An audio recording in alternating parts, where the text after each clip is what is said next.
Okay, Attorney Alex Lacson. Question po, sa right now, di ba po yung economy natin, it's badly hit by the pandemic. Ano po ba Yeah. nakita niyo mga problema? Tapos ano yung mga nakita niyo solusyon dito? So, we have to remember that itong pandemic, this is a tawag dito, this is a temporary crisis. I would like to believe so, no? And soon we will be able to ano din natin yung problema yung sagot dun sa problema, no? But itong sa economy, the problem of poverty, this is actually the more serious problem. This is the bigger problem. Itong kahirapan and poverty sa ating country. This is bigger than the pandemic, no? And itong pandemic, wino-worsen niya lang itong problema ng poverty and economy natin. So the way I see it, if you really want to radically engineer and reform our nation's economy, kailangan nating para siya ma-develop at mag-progress. There are two important sectors na kailangan radically re-engineer at i-reform natin, no? At yung first sector is yung agriculture sector, because 60% of the nation's poor are in the agriculture sector. And the ones who make a lot of money sa agriculture are not the small farmers, but the big corporations and the wealthy families, those owning vast tracts of land. And so we need to re-engineer and radically re-engineer and reform our agriculture para ang maging biggest beneficiaries are the small farmers, not the big corporations and not the wealthy families. Second, yung second sector is the manufacturing sector. We must not rely only on foreign investments in developing our manufacturing and industrial sectors, no? In fact, the government must really learn from the experiences of other countries, no? The government must really invest in developing certain sectors in the industry and in the manufacturing sectors, no? And this is what Japan, Singapore, South Korea, and China did, no? The government actively invested in developing certain sectors in their industry and sa manufacturing sectors, no? So radical reforms are needed doon sa dalawang sectors na ito.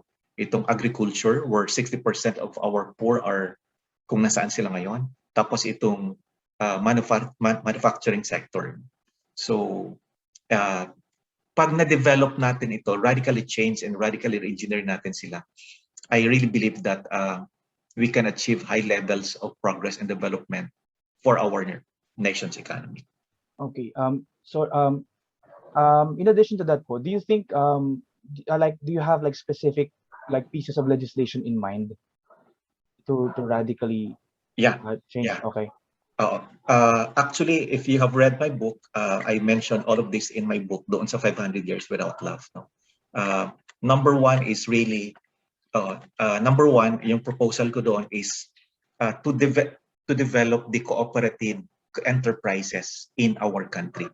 Because if you would kung tingnan mo yung bansang tulad ng Taiwan, Thailand, South Korea, Japan, Germany, Spain, and many other countries in Europe, especially the Scandinavian countries, ang foundations na economy nila are cooperative enterprises, no?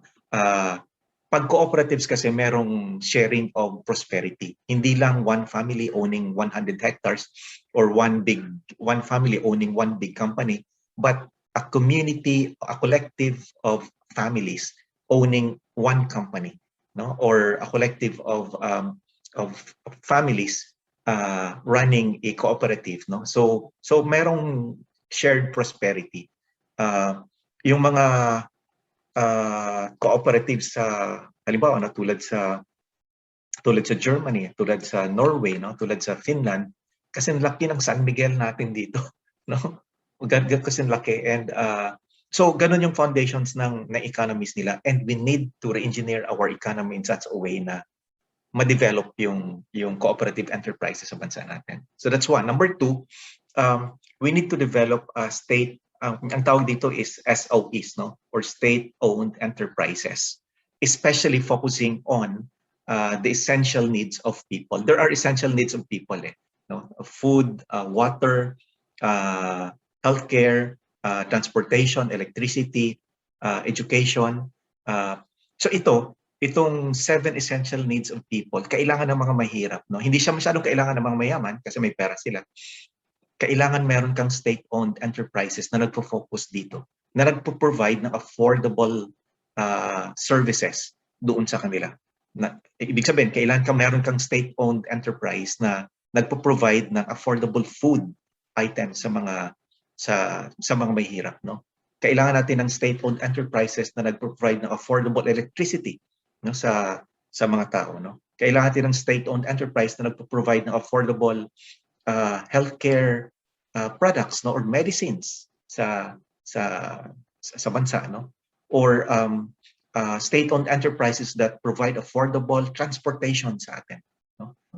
If you would look at again countries like Germany, all these 7 essential needs of our people, merong nakatutok ng mga SOEs or state-owned enterprises na nagbibigay ng affordable products to the people, no? That's what we need in our country also. Dapat hindi lang sa kamay ng private sector yan, ng businesses. Dito sa atin kasi, kahit tubig, ginagawang negosyo, no? So, sa ibang bansa, hindi ganoon, no? So yun, no? But these are some, no? The other one is yung franchise reform law, no? Franchise reform law is I really believe this will also lead in the spreading of prosperity sa ating bansa. Familiar ka naman obit sa mga big companies na food companies na nagka-franchise, di ba? Yes. Jollibee, McDonald's, Mang Inasal, McChicken, ano pa yung mga Shakey's, pizza, di ba? So every time itong companies na ito, every time na mag-put up sila ng franchise outlet sa probinsya, halimbawa yung Jollibee or McDonald's, sino yung nagiging partner nila doon? Sino yung may-ari ng franchise outlet doon? Usually, it's the family of the congressman or the family of the mayor or a wealthy family doon sa probinsya. So, mayaman na, lalo mo pang pinapayaman, no? Kasi nagkakaroon sila ng negosyo. No, my idea is very simple. Itong franchise reform law, para magkaroon ng spreading of prosperity, at least 50% ng owner ng franchise doon sa probinsya, actually kahit sa Metro Manila, it should be owned by a cooperative of at least 100 families. So itong cooperative of 100 families, tutulungan sila ngayon ng gobyerno sa funding. At mayroon namang entity, may government agency, itong Small Business Corporation, na tumutulong sa mga cooperatives and small families para magkaroon sila ng pondo in their businesses. So yung capital na kailangan nila doon to invest, for instance, sa franchise, pwedeng tulungan sila ng gobyerno doon, no? And then the other 50% pwedeng owned by a wealthy family, by the family of the congressman, but the other 50% is owned by a cooperative of 100 families or more. Can you imagine kung lahat ng franchises ng Jollibee, McDonald's, Mang Inasal, Max Chicken sa buong bansa, ganyan, di ba? So marami ng pamilya na kumikita din. At hindi lang yung pamilya ng congressman, hindi lang yung pamilya ng mayor, ito lang yung pamilya ng isang mayaman doon sa probinsya.